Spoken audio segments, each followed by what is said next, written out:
भगवान श्री कृष्ण के जन्म के अवसर पर हम तमाम बिहारवासी और देशवासियों से ये अनुरोध करना चाहते हैं कि भगवान कृष्ण एक ऐसा दर्शन दिए और ऐसा कर्म किए। सबसे पहले उन्होंने छुआछूत मिटाने के लिए सुप्पन भगत डोम के यहाँ खाना खाए। हमारे देश में जो छुआछूत है, जात पात है, भगवान कृष्ण जी के आचरण से इसको सीखने की ज़रूरत है। दुर्भाग्य से हम लोग भगवान कृष्ण को धूपबत्ती दिखाते रहे, उनका आचरण नहीं किए, जिसके चलते जातीय विसंगतियाँ इतनी ज़्यादा है। इसलिए इस अवसर पर जहाँ भगवान श्री कृष्ण जी के जन्म दिवस पर हम लोग यहाँ इकट्ठे हुए हैं, हजारों नर नारी हैं, आप सभी से अपील करना चाहते हैं कि भगवान कृष्ण के आचरण को अपनाते हुए समाज में एकरूपता समरूपता लाने के लिए छुआछूत के भेद को मिटा करके देश को विश्व गुरु का दर्जा दिलाने में सहयोग करें। बिहार के अब शिक्षा मंत्री बने हैं सर, लोगों का काफ़ी उम्मीद है, इस पर किस तरह से सुधार करेंगे शिक्षा में? बिल्कुल, सुधार की तमाम गुंजाइशें हैं और सुधार एक उत्तरोत्तर प्रक्रिया है। आप सभी को मालूम है, माननीय मुख्यमंत्री जी ने दुनिया में एक मिसाल पेश किया। साइकिल योजना, पोशाक योजना, प्रोत्साहन राशि योजना, 25,000 को 50,000। यह एक अद्भुत काम हुआ, मिसाल हुआ।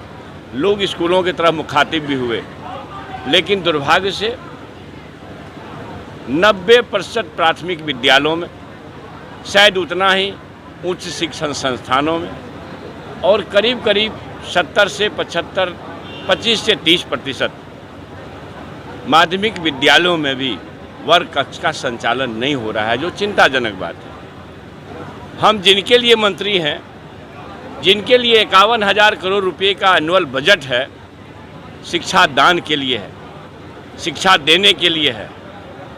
हम शिक्षक हैं और हम साधुवाद करते हैं अपने नेतृत्व को कि 33 वर्ष के बाद किसी शिक्षक को इस पद पर आने का अवसर मिला।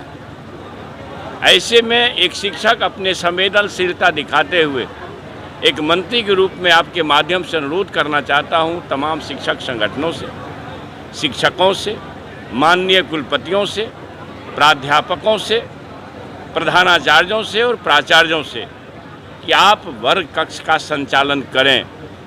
इसका रोना ना रोएं कि भाई से वर्ग संचालन नहीं हो पा रहा था। वर्ग का संचालन करें। आपको पता है, वर्ग कक्ष का संचालन करें।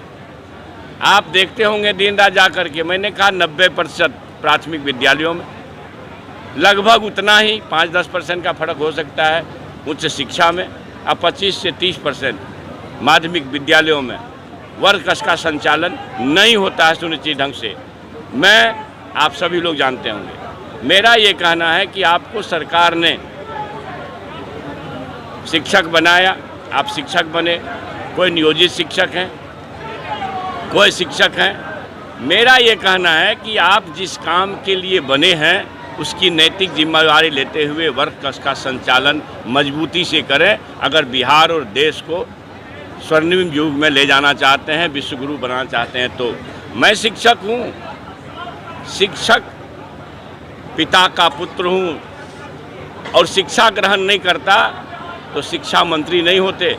हो सकता है कहीं चरवाहा के काम कर रहे होते या खेतों में हल चला रहे होते। कोई भी आदमी, गटर में काम करने वाला मजदूर का बेटा या माइंस में काम करने वाला मजदूर का बेटा उसका चीफ बन सकता है। यही शिक्षा एक बड़ा हथियार है। शिक्षा ही विकास के सारे द्वार खोलते हैं और शिक्षा से ही भारत पुनः विश्व गुरु का दर्जा हासिल कर सकता है।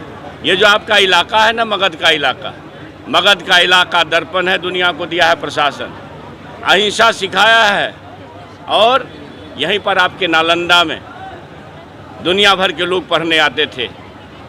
जब बुद्धिज्म चल रहा था, बुद्ध विचार चल रहे थे, तब यह था विश्वगुरु।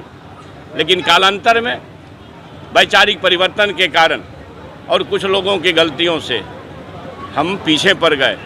इसलिए अंबेडकर साहब की शिक्षा नीति शिक्षा के प्रति रुझान, डॉक्टर लोहिया और समाजवाद के रास्ते पर चलकर, सामाजिक न्याय के रास्ते पर चल करके एक सार्वभौमिक संपूर्ण मजबूत समाज की कल्पना की जा सकती है, और उसी में हम सब लोग हैं।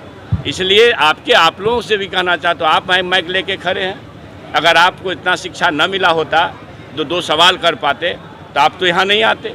इसलिए शिक्षा सारे संकट का द्वार खोलता है। और हमारे कुछ लोग हैं, संघ प्रमुख कहते हैं शिक्षा से अहंकार बढ़ता है। भैया, अहंकार शब्द का भी उच्चारण वो किए तो शिक्षा के कारण ही किए होंगे।